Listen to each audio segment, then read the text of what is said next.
Hello everyone, welcome to the exam time. तो भाइयों, ये हमारा करेंसी एंड बैंकिंग का लेक्चर नंबर सेकंड और इसमें हम अपने लास्ट टॉपिक को कंटिन्यू करते चलेंगे।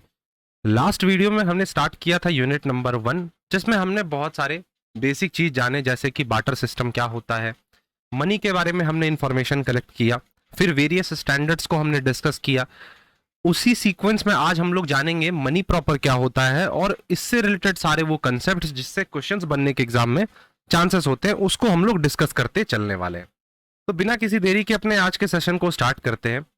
मैं मानकर चलता हूं कि तुमने प्रीवियस लेक्चर देख रखा होगा, और जो भी बच्चे चैनल पे पहली बार विजिट कर रहे हैं, मुझे पहली बार देख रहे हैं, उस चैनल को सब्सक्राइब करें। साथ ही साथ बताना चाहूंगा, कंप्लीट बैच एमकॉम कोर्स के लिए लॉन्च कर दिया गया, फाउंडेशनल बैच, जिसे कि तुम ज्वाइन कर सकते हो। उसके अंदर ये सारे बेनिफिट्स तुम्हें देखने को मिलेंगे। बहुत ही बेहतरीन बैच है, बहुत सारे स्टूडेंट्स ने ऑलरेडी ज्वाइन कर रखा है, तो तुम भी चाहो तो ज्वाइन कर सकते हो। ज्वाइन करने के लिए एग्जाम टाइम ऐप तुम्हें डाउनलोड करना होगा, जिसका लिंक मैंने डिस्क्रिप्शन में दे दिया। वहां से जाके तुम्हें ये कोर्स ऐप में देखने को मिल जाएगा। साथ ही साथ एग्जाम टाइम ऐप पे डीपीपीज अवेलेबल है, जिससे कि जाके तुम अपने डेली प्रैक्टिस को बूस्ट कर सकते हो। पीडीएफ फॉर्म में तुम्हें ये डीपीपीज मिल जाएंगे। हर एक सब्जेक्ट के 2 डीपीपीज अवेलेबल है, तो अराउंड 48 डीपीपीज तुम्हें देखने को इसमें मिलेंगे। साथ ही साथ व्हाट्सएप ग्रुप एमकॉम एंट्रेंस के लिए मैंने बना रखा है, व्हाट्सएप चैनल पूरे एग्जाम टाइम चैनल के लिए बना रखा है, और टेलीग्राम चैनल। इन तीनों के लिंक तुम्हें डिस्क्रिप्शन में मिल जाएंगे, जाके तीनों को ज्वाइन कर लो। व्हाट्सएप ग्रुप में तुम डिस्कशन कर सकते हो, चैनल्स में तुम्हें क्लास की notification, DPP, polls and quizzes मिल जाती हैं, और टेलीग्राम चैनल पे भी सेम चीज मिल जाती है। तो जाके फटाफट ज्वाइन कर लो तीनों जगह पे। सो स्टार्ट करते हैं अपने आज के सेशन को। लास्ट लेक्चर में हमने क्या क्या डिस्कस कर लिया था, एक बार मैं जस्ट तुम्हें उसका ओवरव्यू दे देता हूं। लास्ट वाले में हमने देखा था सिग्निफिकेंस ऑफ मनी, मनी के वेरियस फॉर्म्स को डिस्कस करा, कॉजेज देखा, और हमने यहाँ पे कुछ बात करे थे गोल्ड स्टैंडर्ड से रिलेटेड, पेपर मनी से related, metallic basically metallic coins, paper coins, credit coins, इसके बारे में हमने चर्चा किया था। Metallic money, paper money and credit money के बारे में। आज हम लोग यहाँ पे मनी प्रॉपर डिस्कस करेंगे। फिर ये बायोमेटलाइज, मैनेज करेंसी स्टैंडर्ड, प्रिंसिपल्स, इन सारी चीजों को आज के सेशन में कंप्लीट कर देंगे हम लोग। और नेक्स्ट क्लास जो होगा उसमें हम लोग इन्फ्लेशन, डिफ्लेशन एंड रीफ्लेशन की बात करेंगे। स्टार्ट करते हैं अपने आज के सेशन को।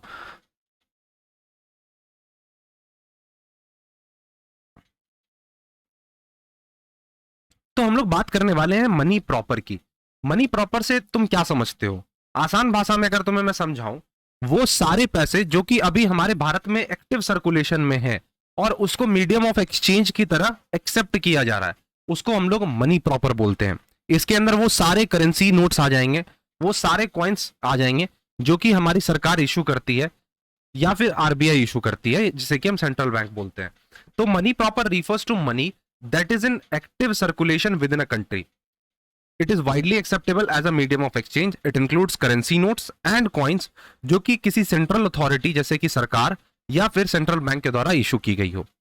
भारत की अगर एग्जांपल लेते हैं तो भारत में रुपीस जो होते हैं, इंडियन रुपीस कह लो, कॉइन्स कह लो, इन सबको हम लोग मनी प्रॉपर नाम देते हैं, क्योंकि इससे हम गुड्स को खरीदते हैं, इसके माध्यम से परचेज करते हैं, सेल करते हैं।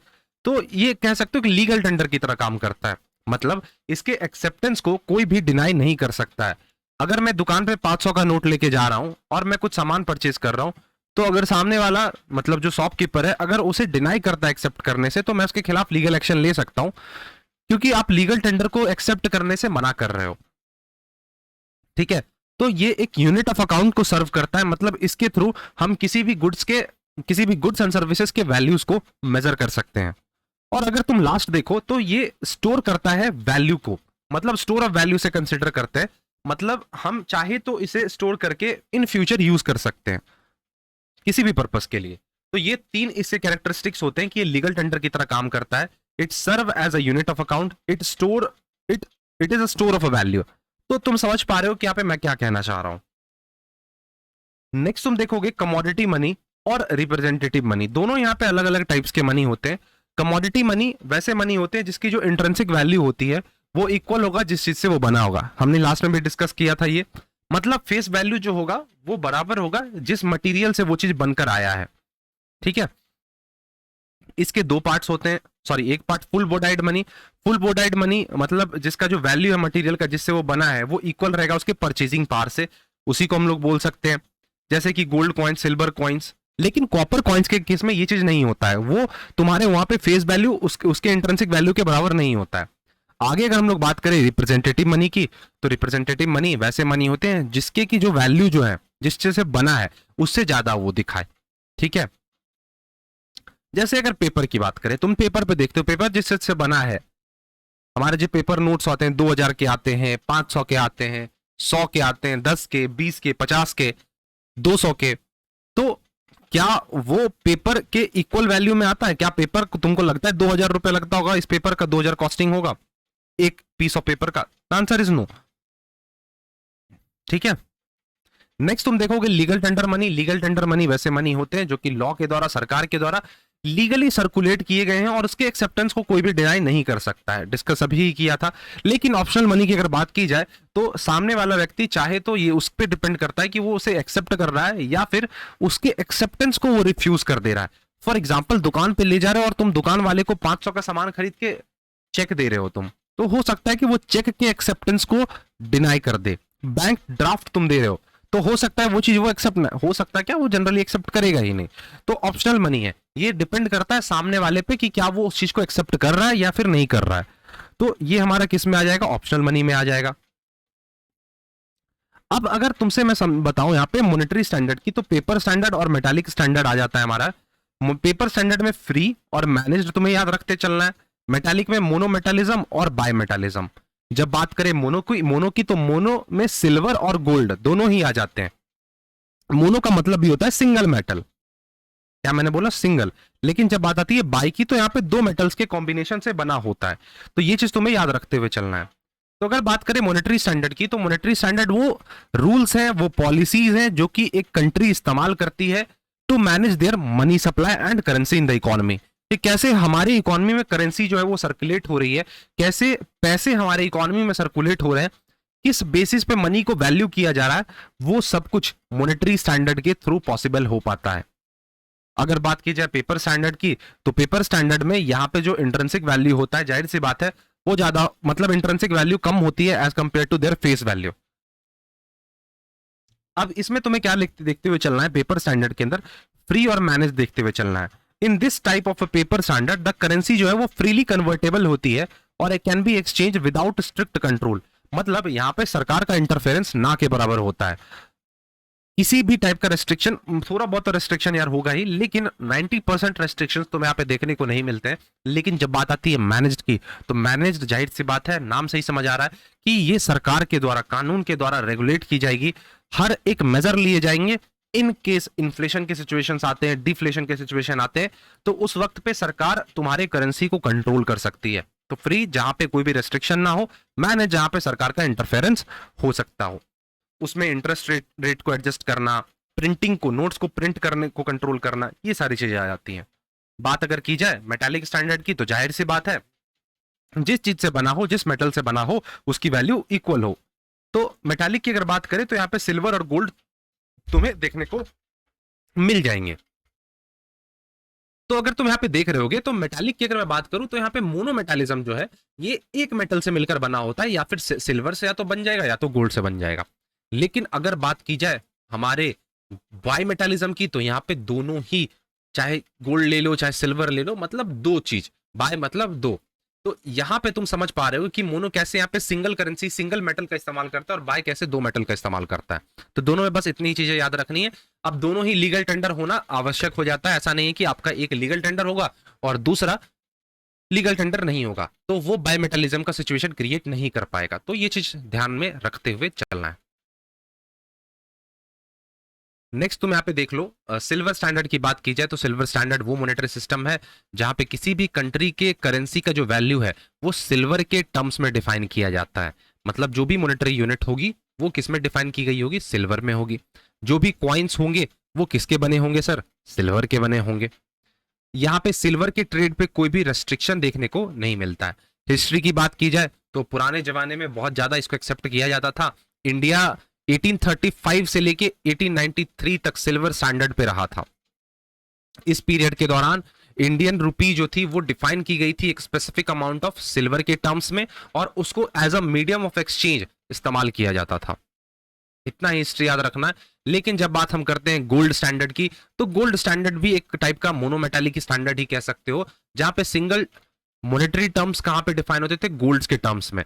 मतलब मॉनेटरी यूनिट किसके टर्म्स में डिफाइन होते थे, गोल्ड्स में। और स्टैंडर्ड कॉइन्स जो भी बने होते थे वो किसके बने होते थे, गोल्ड्स के बने होते थे। कुछ इसके इंटरनेशनल एडॉप्शन की बात अगर हम करें, तो यूके पहला कंट्री था जिसने गोल्ड स्टैंडर्ड को अडॉप्ट करा था इन द ईयर 1816। ब्रिटेन ने कंटिन्यू करा गोल्ड स्टैंडर्ड को अंटिल द 1931। उसके बाद ग्रेट डिप्रेशन तक, ग्रेट डिप्रेशन की पीरियड जब आई थी उसको अबैंडन कर दिया गया था। जर्मनी ने गोल्ड स्टैंडर्ड को 1873, फ्रांस ने 1878, यूएसए ने 1900।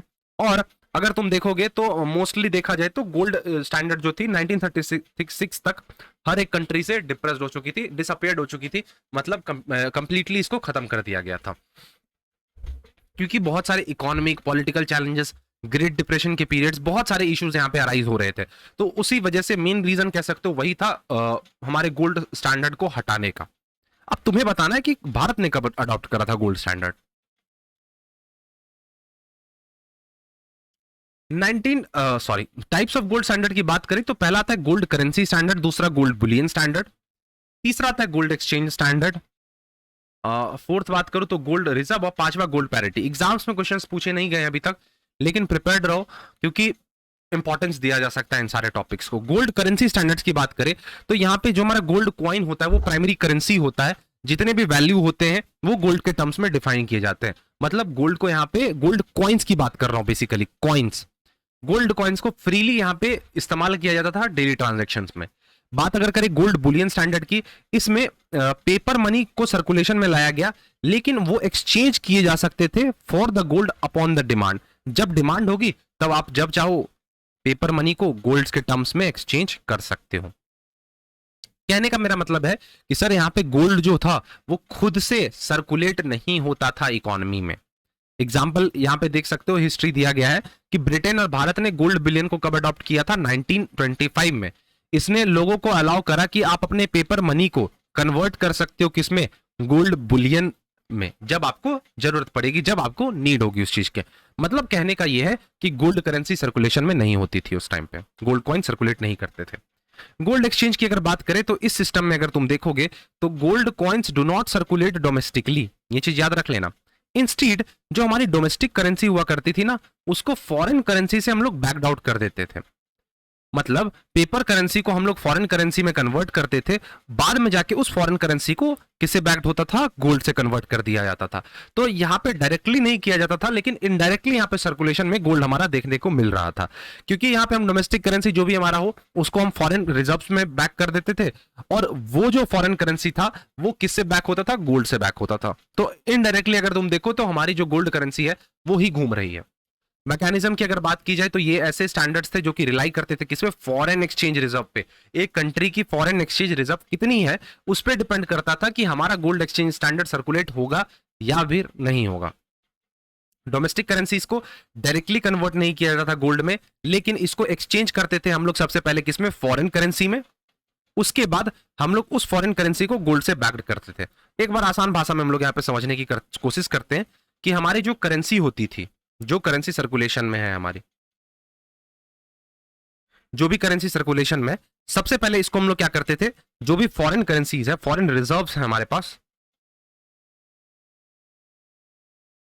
उसमें कन्वर्ट करते थे। ठीक है, उसके बाद इस फॉरेन रिजर्व को किससे बैक कर दिया जाता था, गोल्ड से। तो ये चीज तुम समझ पा रहे हो, इनडायरेक्टली कहीं ना कहीं गोल्ड ही सर्कुलेशन में हुआ करता था। ठीक है,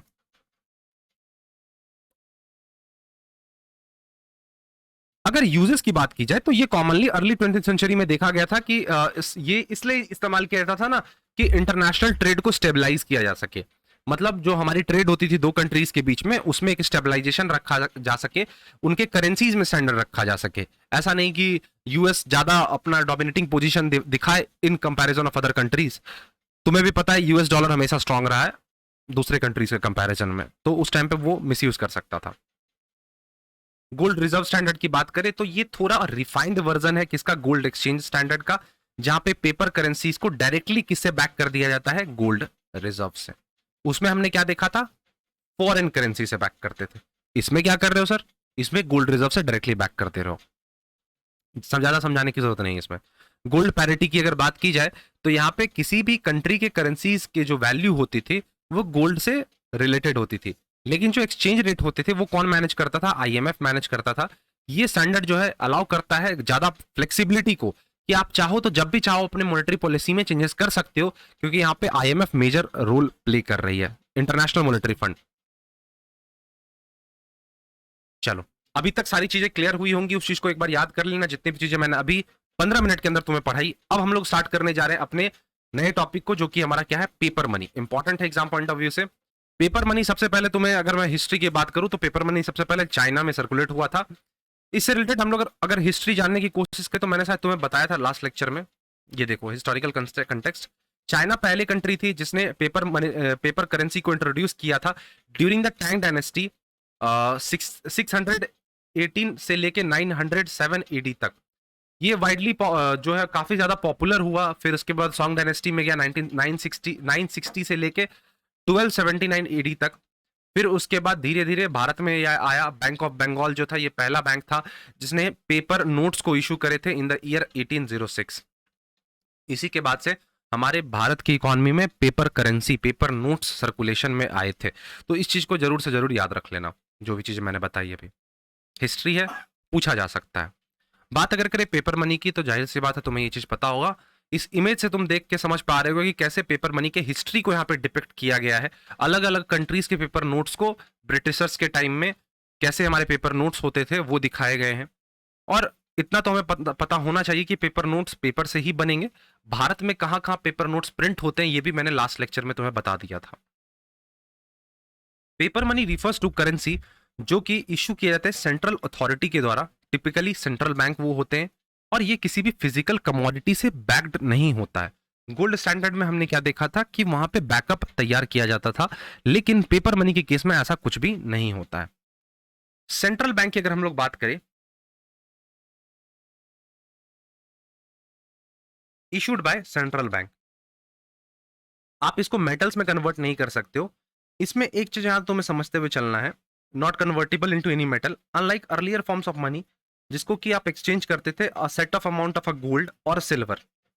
लेकिन मॉडर्न पेपर मनी में ऐसे हमें कोई भी नीड नहीं पड़ी है। तो इससे हमें एक शिफ्ट देखने को मिला, गोल्ड और सिल्वर से हम कहां शिफ्ट कर गए?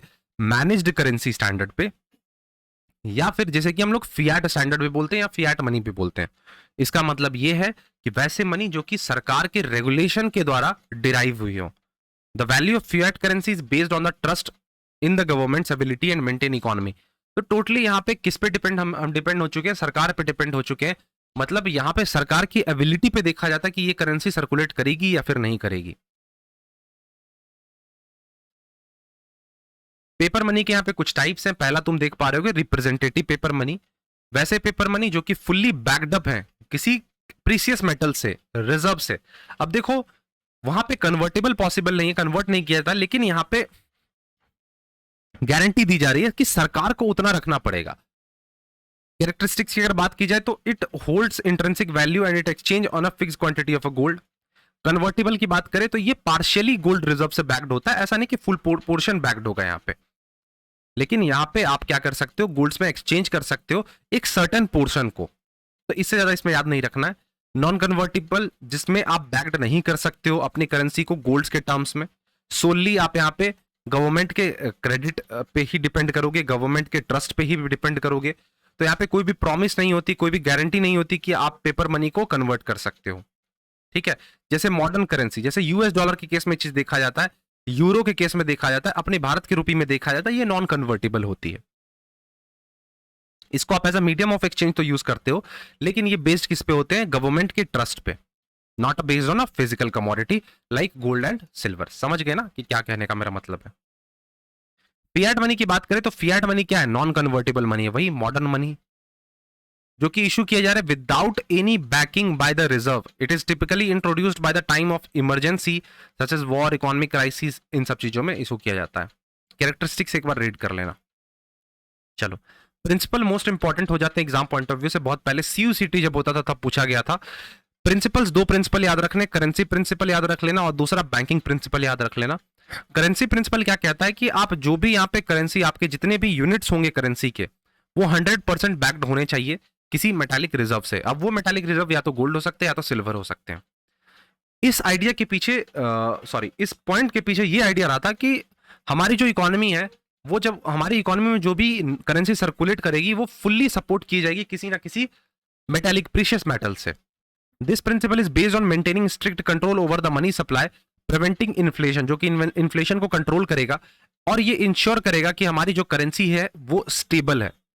एग्जाम्पल के तौर पे ले लो कि अगर एक गवर्नमेंट इशू कर रही है certain amount of paper money, तो उसको एक इक्विवेलेंट अमाउंट ऑफ गोल्ड या तो सिल्वर से उसको बैक करना जरूरी हो जाता है। लेकिन बैंकिंग प्रिंसिपल क्या कहता है कि फुल मेटालिक रिजर्व आपको जरूरत नहीं पड़ेगी। यहां पे आप जो भी नोट इशू कर रहे हो, आपको बस उसका एक फ्रैक्शन इशू रखना है मेटालिक रिजर्व का। This allows more flexibility of a government और a central bank in managing currencies, managing note supply. तो banking principle full metallic reserve रखने को नहीं बोलता, लेकिन पोर्शन तो जरूर रखने को बोलता है, एक फ्रैक्शन रखने को जरूर बोलता है। इसीलिए इसको हम फ्रैक्शनल रिजर्व सिस्टम भी बोलते हैं। तो ये सारे बेसिक पॉइंटर्स हैं, याद रखते हुए चलना। अब देखो, नोट इशू के भी कुछ प्रकार के मेथड्स हैं, उसको अगर तुम यहां पे समझने की कोशिश करो। एक मिनट, टोटल कितने मेथड्स हैं? 5 मेथड्स हैं। ठीक है, एक एक करके समझते हैं। पहला नोट इशू का मेथड आता है सिंपल डिपॉजिट सिस्टम। इस सिस्टम में हम लोग क्या करते हैं, 100% बुलियन रिजर्व मेंटेन करते हैं, चाहे वो गोल्ड का हो या फिर सिल्वर का हो, is held for every note जो भी इशू किए जा रहे हैं। This ensure that every note can be fully redeemed for gold and silver. इससे इन्फ्लेशन के सिचुएशन को एलिमिनेट किया जा सकता है। फॉर एग्जाम्पल, अगर सेंट्रल बैंक $1000 के नोट इशू कर रही है, तो उसको $1000 के वर्थ के गोल्ड भी रिजर्व में रखने होंगे। जनरली ये गोल्ड स्टैंडर्ड के एरा में इस्तेमाल किया जाता था, सिंपल डिपॉजिट सिस्टम। उसके बाद हमारा आया फिक्स्ड फिडिसरी सिस्टम। फिक्स्ड फिडिसरी सिस्टम क्या कहता है कि जो सेंट्रल बैंक है ना, वो नोट तो इशू करे, लेकिन उसको गवर्नमेंट सिक्योरिटीज के अगेंस्ट नोट इशू करने होंगे। मतलब कहने का ये है कि जैसे बॉन्ड्स हो गए, ठीक है, गवर्नमेंट सरकारी सिक्योरिटीज होते हैं, उसका आपको 100% रिजर्व रखना होगा। This allows the government some flexibility to issue money backed by the financial asset. तो यहाँ पे फाइनेंशियल एसेट से आपके करेंसी को बैक किया जा रहा है। ठीक है, एग्जाम्पल दे लेके देख सकते हो कि गवर्नमेंट जो यहाँ पे नोट्स इशू कर रही है up to worth a certain fix limit, जैसे $1 मिलियन, तो उसको आपका जो सिक्योरिटीज है ना, वो भी $1 मिलियन का होना चाहिए, तभी आप इशू कर पाओगे।